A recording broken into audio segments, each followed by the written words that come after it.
funny when you think about fixing things. What comes to mind? Almost fucking forget to do these video logs sometime. Still don't know who I'm recording this shit for. So I'm fixing shit. And while I was fixing shit, there's, by the way, generator to my Haven as a backup for my Haven. So in the event that someone cuts main security lines, I can still keep most of the security systems running at full pelt, including the hydraulic pressure on the doors. Something's fucked up with it. I haven't got anything. I think it's one of the spark plugs.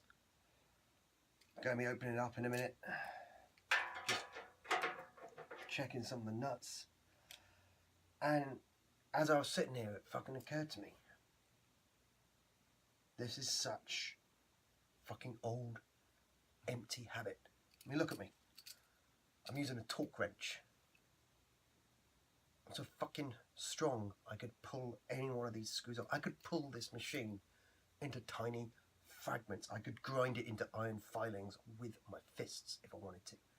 But here I am, using a tiny little torque wrench to try and just get a little extra torque when I'm fucking strong enough to smash my way through concrete. And secondly, it's $300. $300 fucking dollars for a generator like this. I could afford 1,000 of them with the money I've been making lately. I'm a Ventru. Yeah, and staff. I've got fucking staff in the workshop that could be fixing this for me. But look at me. I'm sitting here and I'm fucking fixing a generator with a torque wrench. And I was sitting here thinking, why? Why the fuck am I doing this? And it was that thing that Prince de Montfort talked about, the memories of mortality. Comfortable routines and rituals that bring you back in touch with where you were when you were human. And I think that's why I'm doing it. I think because I've been realising more and more lately that I am so far from fucking human. It's untrue. I mean, I'm not like the other kindred. I don't have a dead body. Still got a functional, semi-mortal body, but that's more fucking of a problem than it is an advantage these days. Makes other kindred suspicious of me. It cries out like a beacon about this fucking inherited thin blood curse I've got. And it makes me able to fool myself into thinking that I'm not one of them, that I'm something different, that I'm something better, less monstrous than they are. But I'm not. And I'm never going to be.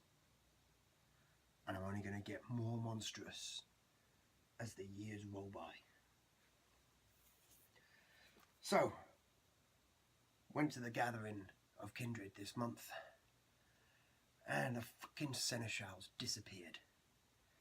She went to meet the butcher in the last of those Tremere spying locations that I fucking helped the Tremere clear out because of a fucking boon contract last month. So, tiny little bit of personal responsible guilt laying over my head. However, I still think the seneschal was fucking stupid to step into a situation like that with the butcher.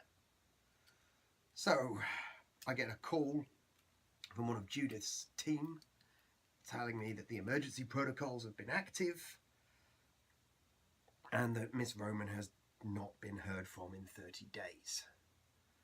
So we go to investigate, me and Jeremiah Grinning Fox, her last known location, which I was very glad to fucking get out of that gathering because there was this fucking anarch idiot calling himself Gillette. Gillette. Talking about wanting to find his way to Hartford and just presenting himself and saying shit like fuck the prince and so forth. And I wanted to tear him a new one.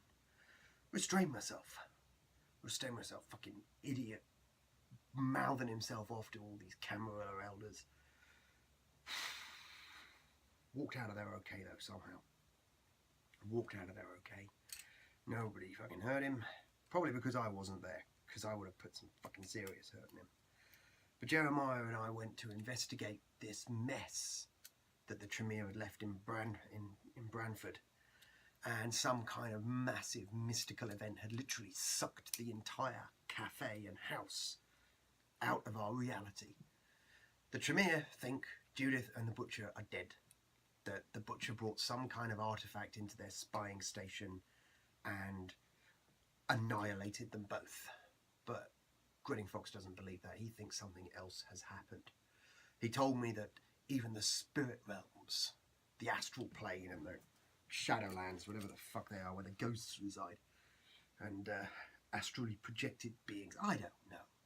I'm not fucking Malkavian or Auspex gifted kindred. I don't know what they're talking about.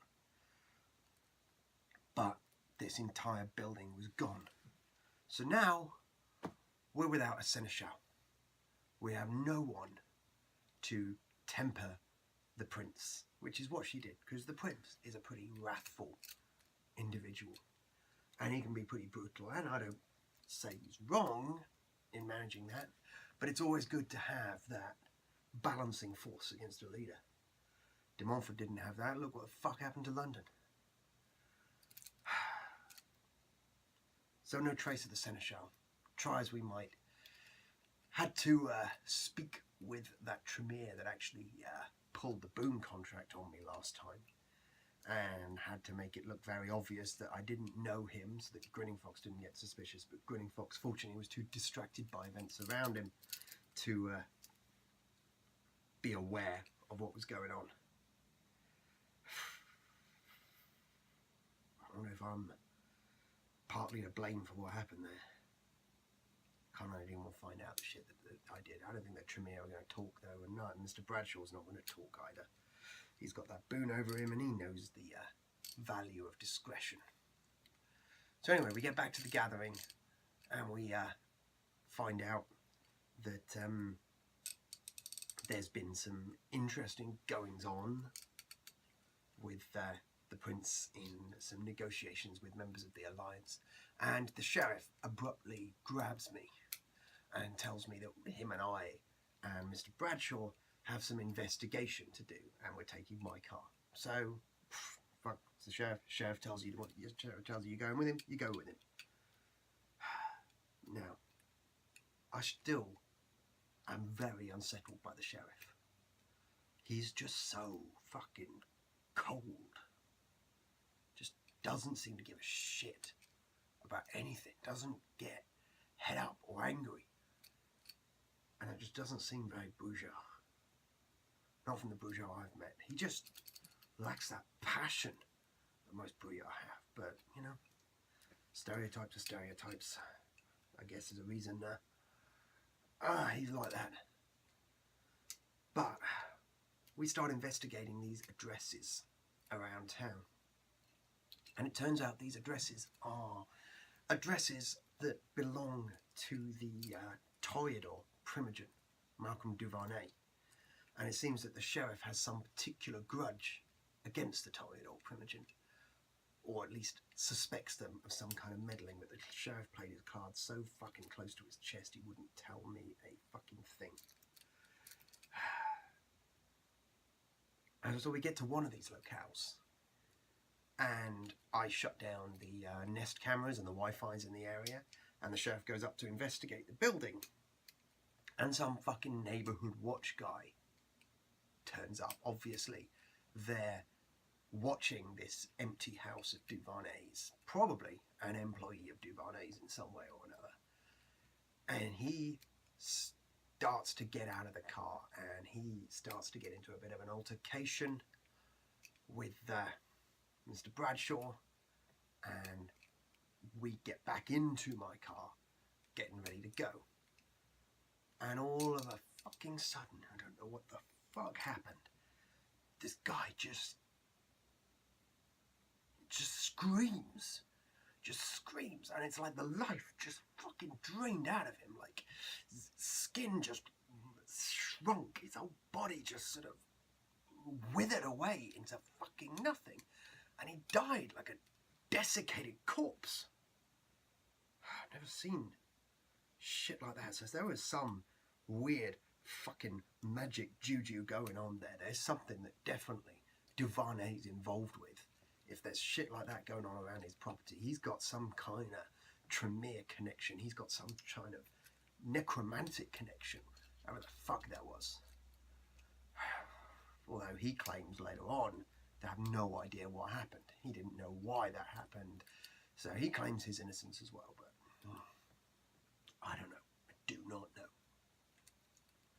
So after we investigate a couple of these, more of these property, they investigate this, some other guy pops out of one of the houses nearby, and Bradshaw takes on, using obfuscate, the appearance of the guy that just died, and tries to talk his way out of that situation with this other guy who runs out with a shotgun. Of course, the guy with the shotgun just seen the guy that he knows turn into this desiccated corpse right in front of him.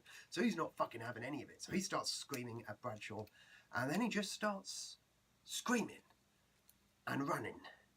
And I'm presuming that was Bradshaw protecting himself, because, you know, Malkavians can get in your head like that. And our investigations proceed, and we don't seem to find out anything, to be honest. Just a load of empty fucking houses. So what the hell the sheriff was on, or what he was looking for, I don't fucking know. For some reason he just didn't want to tell me. But he's investigating Duvernay. He's got some problem with the Toreador Primogen.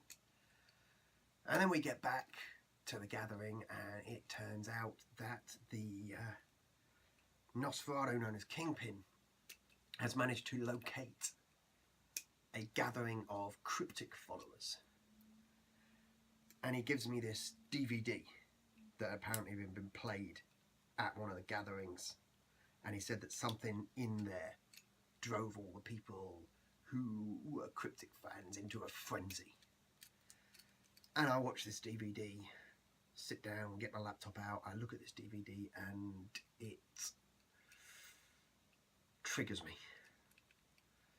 Fucking triggers a flashback to my embrace. Damn it. Damn it, he is still in my head. He is still right in here. He is still fucking with me. So I took that DVD. I'm not letting any other fucker near that shit. I'm not letting any other fucking kindred know what triggers are implanted in that fucking thing just to get to me. Because I ain't taking this shit anymore. I ain't taking this shit anymore from these fucking assholes trying to work me. So I've got that DVD, and I'm going to break it down. I'm going to break it down. I'm going to do the analysis myself. I'm not letting anyone else in on this shit. Because I got the resources now. Because I'm getting proper pissed now, and I am going to get the power that I need to keep myself safe and to fuck over my enemies. And I've got it. I've got this power. I've been hustling. Fucking built a car that, I don't know what it is. My skills, my mechanical understanding, since I became a kindred, it's just got better and better and better. It's like my mind's got sharper and sharper. And now I fucking understand engines in ways that I've never seen in any of the textbooks. I've never seen in any of the engineering manuals. And I've got a car out there in the garage that can achieve acceleration, speed, and control like no other fucking car in the world, I guarantee it. And I've been hustling street races, finding these cocky little pieces of shit all over the place who think they're the dog's bollocks with their fucking raised up cars and stuff like that. And I've got mine, nice little nondescript, black number, looks good, little flashy, but none of these stupid like undercar lights or shit like that. I'm smarter than that. Fucking a lot smarter than that. And I'll give them the whole, obviously, put on a little bit of disguise, have my face covered, stuff like that. Give them the whole sort of slightly naive racer routine. Play up my, never been on the scene before, never done a race, and then, you know, I put down a fucking huge wad of money and I say, all right, let's race.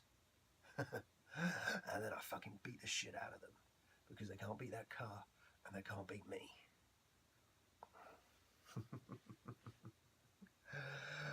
And I've made so much fucking money doing it.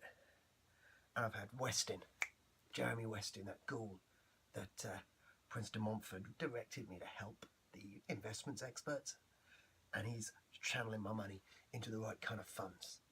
And you give me time, and I'm going to be so fucking rich. I'm going to be able to buy half this town. I'm going to be able to buy half of Hartford and fuck every anarch over that I want to.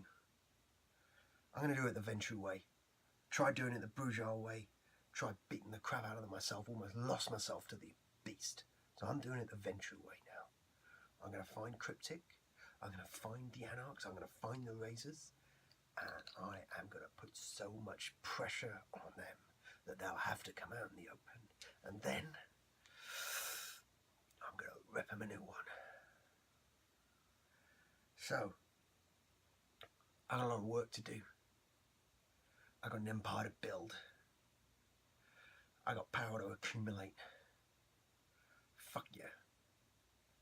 Fuck these human habits. I'm fucking kindred. And I gotta get used to that.